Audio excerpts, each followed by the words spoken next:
couple of pieces of white ash firewood. I took it straight off the firewood pile.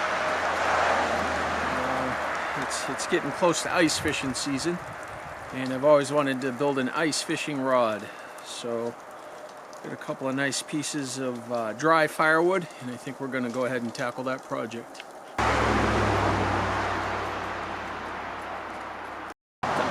So part of what we do here is a lot about creation, and we love to create things. We love to create things with our hands, and we also love to create things from stuff that's otherwise worthless or very cheap.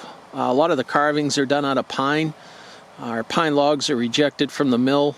Sometimes they're too big for the mill. Sometimes they have metal in them, stuff of that nature. So it's just something really satisfying about creating something with your hands out of very basic materials that are inexpensive. We have a piece of ash firewood here, some epoxy, a couple of copper couplings, a piece of threaded rod. We have a couple of nuts, and this thread is actually a special thread for wrapping eyelets on a rod, and so you can get those online, and these are the eyelets. So both of those items are very cheap. They're inexpensive to buy. So we're going to go ahead and try and build a fishing rod here.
The firewood is nice and dried out. You can see the crack down through the center. The crack started at the heart of the wood right there. I'm going to go ahead and split this in half, and this will be the handle of the fishing rod.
mixing up a little bit of epoxy right now to glue the nuts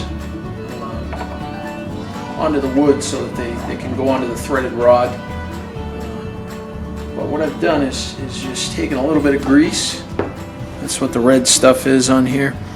And I've put some grease on, number one, to help the nuts spin freely, and also to keep the epoxy from binding into the threaded rod.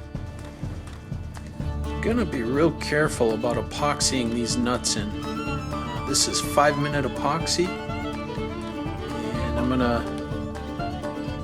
gonna do this one side. I'm gonna let it set up. Sure that the nuts still spin freely. And then what I'm going to do is flip the entire piece over and do the other side so that the epoxy doesn't drain down through.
So I'm mixing coloring into the epoxy now. I wanted to kind of color coordinate the fishing rod, and the reel itself has orange on it, so I'm working orange color into the epoxy. You can buy this stuff pretty cheap online. You can get pretty much every color under the sun.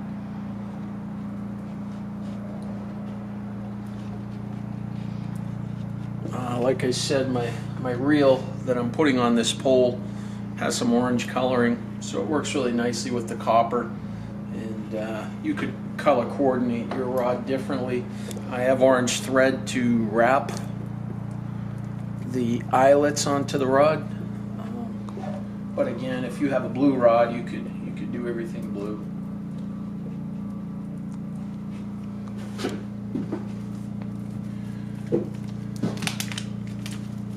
This is kind of experimental. I got some little sparkly stuff to put in there.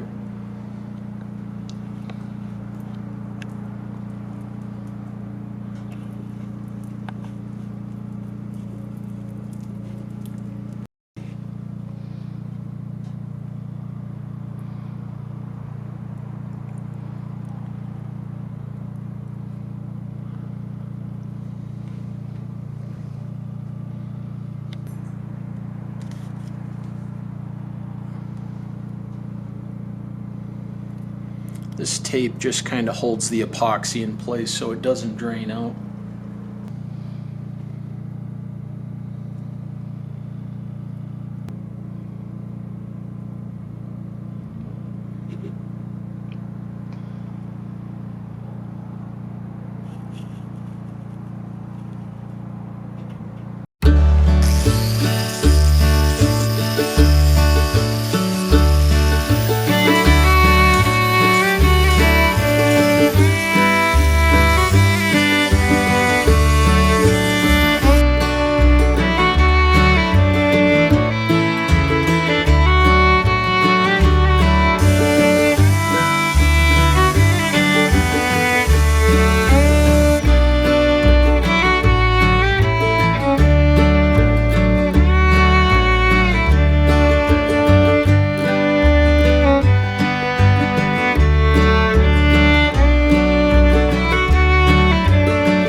My fishing rod was broken on a fishing trip. It turned out to be a blessing in disguise. I shortened the rod to the break, and the rod is actually better balanced at the shorter length. I designed this rod specifically for jigging. If you're tackling this project, I'd recommend an overall length of 25 inches.